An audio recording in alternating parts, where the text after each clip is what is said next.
Baik, Assalamualaikum warahmatullahi wabarakatuh. Pertemuan kita kali ini kita akan membahas mengenai pseudocode dan juga flowchart. Yang perlu teman-teman perhatikan adalah ketika berbicara pseudocode, maka bagian-bagian yang harus ada pada pseudocode adalah pertama, judul. Di judul ini nanti teman-teman akan mendeskripsikan program apa sih yang akan kita buat, seperti itu ya. Jadi judul dari script program yang akan kita buat.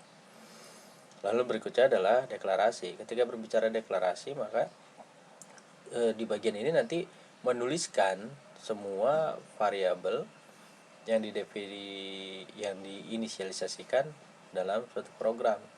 Misalnya ketika kita berbicara ingin menghitung luas persegi panjang, maka judulnya ini nanti kita buat adalah menghitung luas persegi panjang. Ini judulnya. Lalu deklarasinya ketika berbicara menghitung luas persegi panjang, maka teman-teman harus menyebutkan dulu panjangnya berapa, lebarnya berapa, maka itu adalah deklarasinya.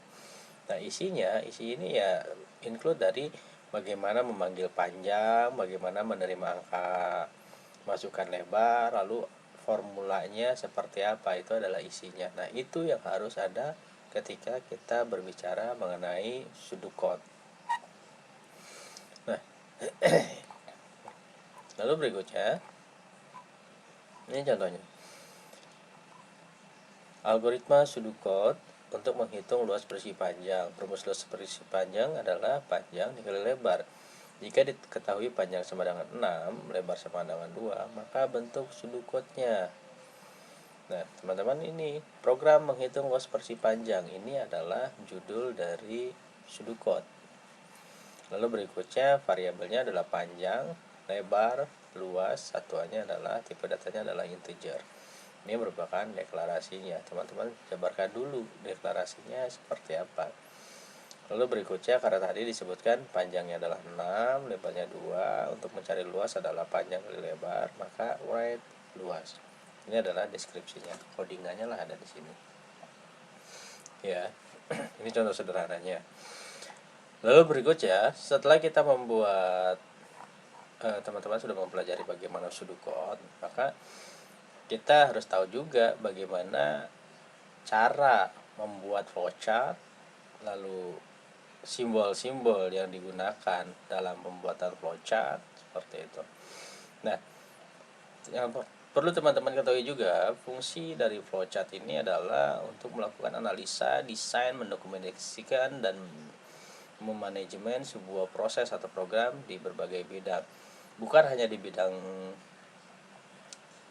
informatika khususnya pemrograman saja, tapi flowchart ini bisa digunakan untuk seluruh bidang. Bisnis prosesnya ada di sini. Kalau teman-teman yang sudah bekerja, pasti teman-teman paham mengenai SOP, Standard Operational Procedure. Nah, ketika kita berbicara Standard Operational Procedure, maka di situ bisa dibuatkan juga bagaimana standar operational procedure untuk bagian ini menggunakan flowchart. Kenapa demikian? Karena biasanya penggunaan flowchart ini lebih mudah difahami jika dibandingkan dengan narasi-narasi yang diberikan. Ya, ini fungsi dari flowchart. Lalu yang harus teman-teman perhatikan adalah simbol-simbol yang digunakan dalam pembuatan flowchart.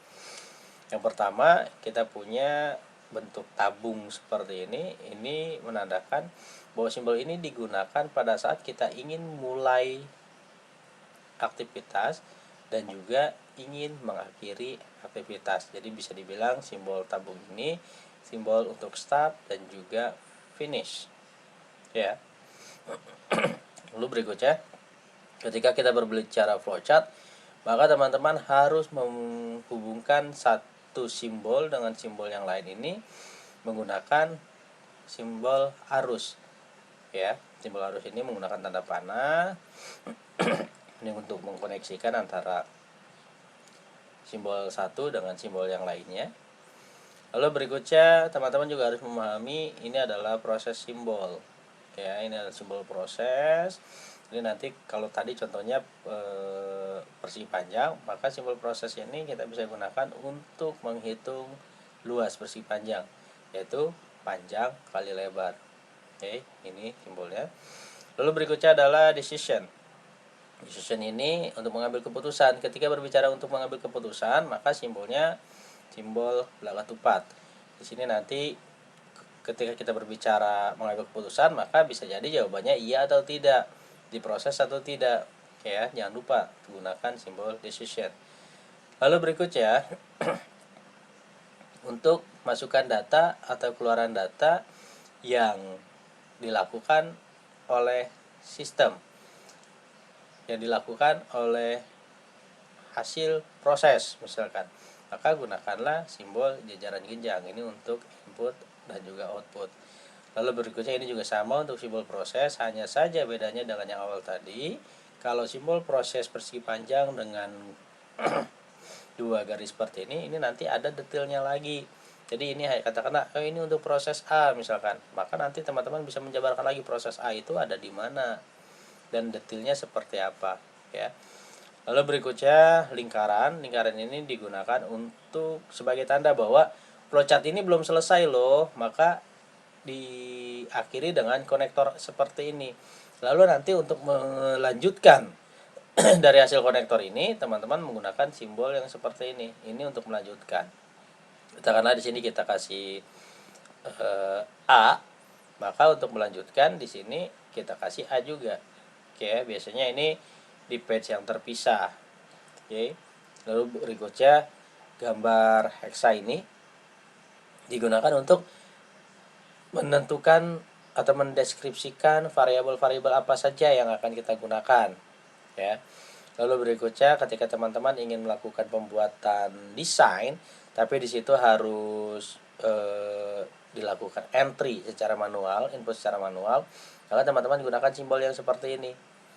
Kalau tadi yang jajaran genjang, ya, simbol ini digunakan dari sistem, yang berasal dari sistem input atau outputnya. Tapi kalau ingin menambahkan manual, maka gunakan seperti ini. Ya. Lalu ini manual untuk simbol operasi yang dilakukan oleh komputer secara manual. Lalu ketika berbicara dokumen, bahwa hasil proses ini disimpan dalam suatu dokumen. Katakanlah dokumennya hanya satu, gunakan simbol ini. Lalu ketika dokumennya lebih dari satu, gunakan simbol seperti ini. Ya, ini simbol-simbol yang harus teman-teman ingat. Lalu berikutnya contoh pseudocode dan juga flowchart. Misalnya kita ingin mengetahui apakah angka yang kita masukkan itu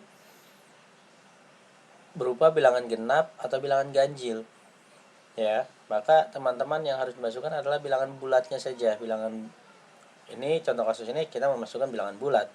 Bilangan bulat seperti apa? Angka 1, 2, 3, 4, pokoknya bulat, ya, bukan desimal.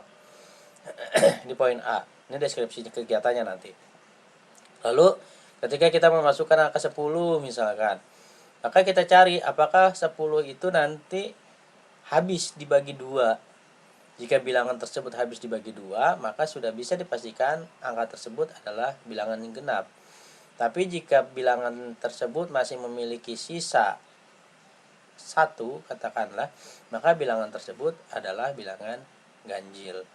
Ya, di sini kita sudah pasti pakai decision, pakai proses, pakai input. Nah, pseudocode-nya seperti apa? Ini kita jabarkan. Judulnya adalah algoritma menentukan bilangan ganjil genap. Ini judulnya. Lalu deklarasinya, ya bilangan yang kita masukkan nanti adalah tipe datanya integer. Lalu berikutnya, deskripsinya ya bilangan yang kita masukkan, contoh kasus ini adalah 10. Maka baca bilangan 10 tadi. Lalu berikutnya, karena kita ingin menentukan bilangan genap, maka bil ini variabel tadi yang sudah kita deklarasikan dengan angka 10. Angka 10 atau bil modulus 2. Ya, apakah 10 nanti habis dibagi dengan 2? Jika 10 habis dibagi dengan 2 itu adalah angka sisa 0, maka dia bilangan genap. Tapi kalau misalnya kita masukkan 11 modulus 2, pasti dia punya sisanya 1. Maka else gitu ya. Karena udah pasti dia bukan bilangan genap. Kalau 11 modulus 2 apakah sama dengan 0? Bukan, dia punya sisa 1. Maka yang dicari prosesnya adalah else di sini. Kalau bukan genap, ya, maka dia adalah bilangan ganjil. Ini untuk pseudocode. Lalu di sini teman-teman harus memperhatikan nih. Teman-teman belajar logika di sini, kita baca secara baris per baris saja. Masukkan angka 10, dia akan baca angka 10. Ya, 10 ini disimpan dalam variabel bil. Lalu berikutnya setelah dia dibaca 10 ini, teman-teman lihat lagi baris berikutnya. Oh, berdasarkan deskripsi di atas, alur kegiatan yang sudah kita buat di atas. Oh, jika bilangan, karena yang kita masukin 10, oh jika 10 modulus 2 ini sisanya 0, maka dia bilangan genap. Oh, 10 bagi 2 ini, modulus 2 ini sisanya 0. Oh, dia adalah bilangan genap. Yang else dan print bilangan ganjil ini sudah nggak diproses lagi karena sudah selesai sampai print bilangan genap. Ya, ketika kita berbicara else, maka ini jawabannya selain itu. Ya, contoh kasus misalnya kita masukin angka 11, bill 11, diedit 11, lalu bill di sini kan 11 modulus 2, apakah sama dengan 0? Bukan, maka dia langsung memproses yang else ini. Oh, 11 itu dimoduluskan dengan 2 bukan 0, maka dia bilangan ganjil. Ya. Lalu bagaimana pembuatan flowchart-nya? Ini kita mulai simbolnya dan selesai. Lalu berikutnya deklarasikan bilangan 10. Ini inputan. Ini kita buat by system langsung, bukan secara manual. Ya. Lalu apakah 10 modulus 2 ini memiliki sisa sama dengan 0? Jika jawabannya ya, dia adalah bilangan genap. Ini outputnya. Tapi jika bukan 0, ya, maka ini bilangan ganjil. Ketika berbicara decision, teman-teman jangan lupa harus selalu mencantumkan atau di arahnya, di directionnya, teman-teman tentukan di mana lokasi sebagai yes, di mana yang tidak. Ya, ini flowchartnya. Lalu berikutnya silakan perhatikan lagi. Di sini kita ingin menentukan nama-nama hari. Ketika berbicara menentukan nama-nama hari, kan kita punya dari hari Minggu sampai dengan hari Sabtu. Lalu kita cek dulu hari Minggu ini, katakanlah kita mulai angka 1, Senin 2, dan seterusnya. Jika yang dimasukkan oleh kita secara manual ini selain angka 1 sampai dengan 7, maka tampilkan tidak ada nama hari selain angka 1 sampai dengan 7. Nah, ini pseudocode-nya, lalu ini flowchart-nya, ya. Nah, ini simbol yang dilakukan untuk entry manual. Mulai angka di sini. Masukkan angka. Katakanlah yang kita masukkan ini angka 1. Ya, misalkan. Lalu apa ini angka 1. Lalu jika ya, maka hari Minggu. Selesai sampai sini. Kalau kita masukkan dia angka 1. Tapi katakanlah kalau misalnya kita masukkan angkanya adalah 5, ya, dia proses dulu angka 1. Oh, bukan. Ya, ketika bukan, di sini ada konektor nih untuk menghubungkan dengan halaman lain. Maka katakanlah di sini kita kasih A. Dari proses ini kita berpindah lanjut ke sini. Oh, ini A-nya ada di sini. Maka dia akan lanjut lagi karena tadi kita masukinnya angka 5, dia 1 bukan, lalu di sini tanya lagi, apakah di angka 2? Oh, bukan. Maka ke sini. Apakah di angka 3? Oh, bukan. Apakah di angka 4? Bukan. Apakah di angka 5? Ketika dia bilang bahwa dia adalah angka 5 dan jawabannya adalah iya, maka langsung ke sini.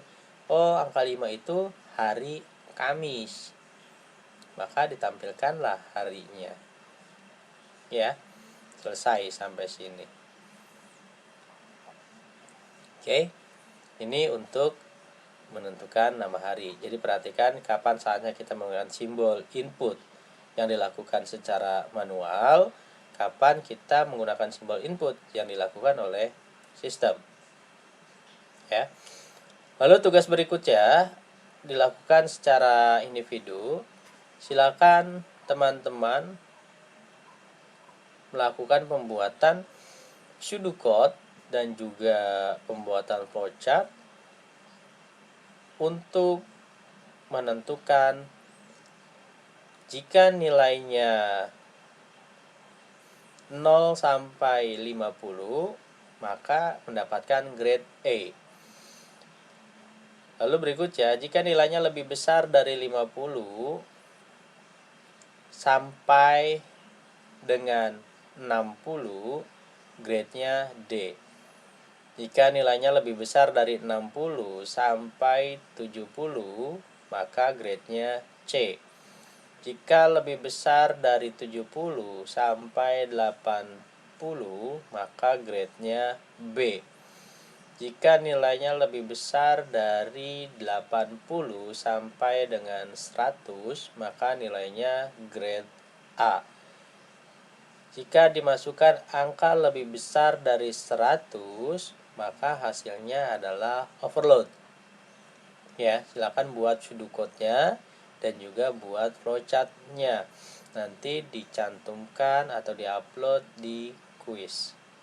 Oke, terima kasih perhatiannya. Saya akhiri. Wassalamualaikum warahmatullahi wabarakatuh.